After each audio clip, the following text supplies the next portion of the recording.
Everyone, আজকে হচ্ছে বৃহস্পতিবার। আমার পুজো হয়ে গেছে। আমার মন্দির দর্শন করে নিন একটু। মন্দির দর্শন করা হয়ে গেছে। মন্দির দর্শন করে নিয়ে এবার চলুন আবার রান্নাঘরে। আমি কি রান্না করেছি সেগুলো আজকে আপনাদের সাথে শেয়ার করব। এটা তো দুধ, কি দেখাবো। এখানে মেয়ে এসেছে, মেয়ের জন্য একটু ফল কেটে রেখেছি, পরে খাইয়ে দেবো। কমলালেবু আছে, মেয়ের একটা ডিম সেদ্ধ, আর মেয়ে চিংড়ি মাছ ভাজা আর মাছ ভাজা খেয়ে ভালোবাসে, ওর জন্য এটা।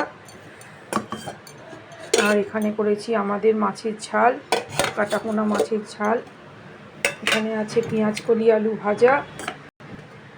এখানে আছে পনির, ধনেপাতা দিয়ে পনির করেছি। এটা হচ্ছে পালং শাকের চচ্চড়ি। এটা হচ্ছে মুসুরির ডাল।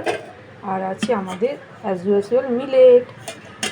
বন্ধুরা একটু প্লিজ পাশে থাকুন, লাইক শেয়ার কমেন্ট করুন, শেয়ার করুন, সাবস্ক্রাইব করে দিন। ভালো থাকুন বন্ধুরা।